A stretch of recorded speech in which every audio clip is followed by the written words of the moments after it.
Elaine Gavalas is with us this morning, and we're talking about her book, Secrets of Fat-Free Greek Cooking and the Mediterranean Diet. Now, all of this really has a lot to do with Greek Orthodox Christianity and what you talk about. So tell us a little bit about that and how that all came about. Right, that's the other aspect of the diet. Not only is it that, it's a product of their environment and the limitations of their environment, but also the religious observance. And in Greek Orthodox faith, fasting is a very important part of the observances. And, there's a lot of religious holidays in the Greek faith. So in particular, of course, Easter is the most sacred observance. And for instance, for Greeks and other Christians, there's the 40-day period of Lent. And Greek Orthodox tradition, Lent for 40 days is observed with fasting in preparation. Yeah. Now, when you say Easter. Fasting, what type of fasting? Well, like abstaining from meat, or like all kinds of fasting? Yes, for me, it's a vegetarian diet. And in particular, the rule is to abstain from any foods that contain blood. Okay, so that would be any animal product or even fish. Now, of course, it depends on where you are and who you are and how strictly you observe this. But some, Greeks that strictly observe it, it's not unusual here. They'll lose 10 pounds in those 40 days because it is so strictly observed. And then during Holy Week, such as right now, because we happen to be sharing Holy Week this year, the Greek Orthodox are on the calendars differ every now and again. Yes, we're on the Julian calendar. And it just so happens that astronomically we're on the same calendar this time. Right. So this during Holy Week, it becomes a vegan diet where even dairy products are eliminated. Right. So now we're down to beans, green leafy vegetables, more beans. Shrimp, interestingly, has no blood. So shrimp is allowed. Oh, it is? Certain type of shellfish, yes. I'll be darned, I didn't know that. It's the blood part that you got to observe. Right. And primarily a vegan diet. And that's what inspired me to write my book, Secrets of Fat-Free Greek Cooking, and even my new, more recent book, Yogi in the Kitchen, in that most of the recipes are Lenten-inspired recipes because of the benefits they confer.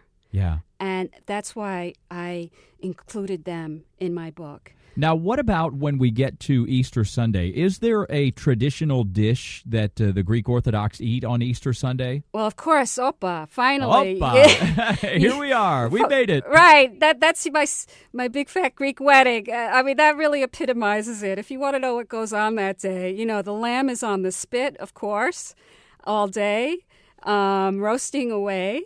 And it's a time of, you're breaking the long fast of 40 days. And so you do it upright. And that's the one day that they will have a whole lamb. That lamb that had been grazing, for a year in their field, one of the few, is finally going to have it. And of course, all the wonderful accompaniments.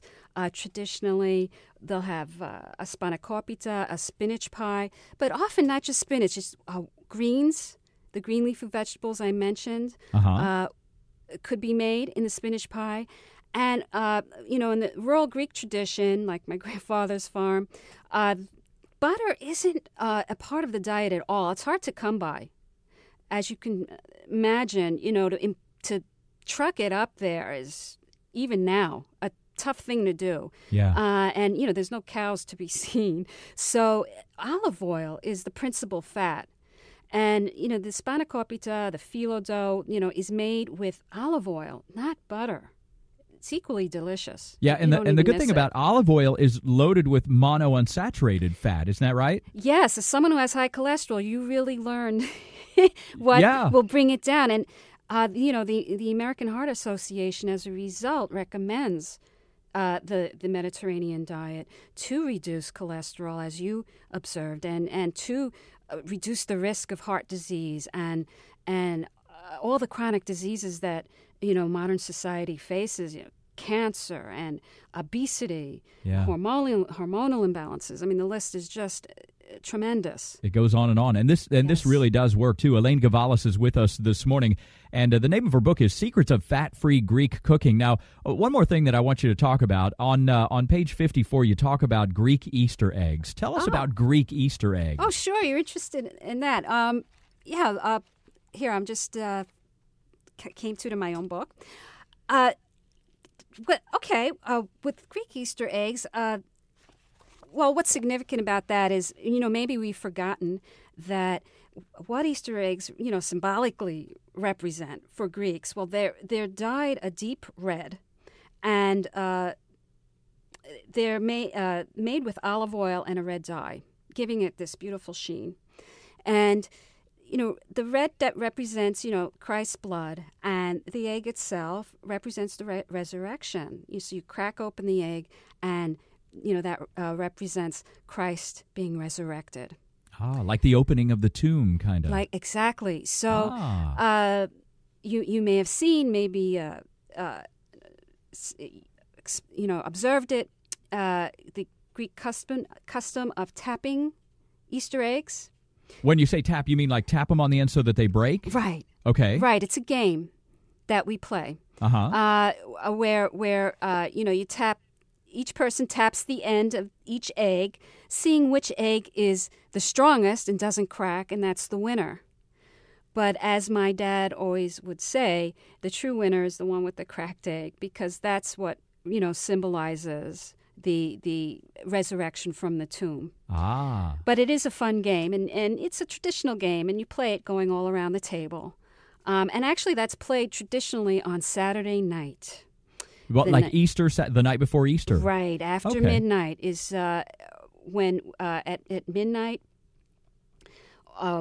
There's the resurrection Easter service. And that's when you crack the eggs. Well, not in the church itself. Well, no, of course not. I mean, be interesting to do that. But after church, traditionally, families gather for a traditional meal. And this is an interesting meal called margaritsa.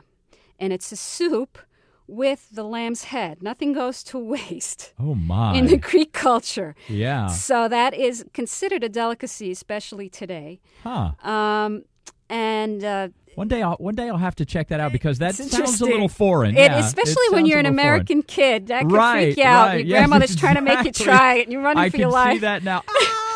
Right. I will never do that again. The name of the book, Secrets of Fat-Free Greek Cooking. Well, Elaine, I hope you have a very blessed Holy Week and a very happy Easter to you, too. Thank you very much for being on the program this morning. Elaine Gavalas.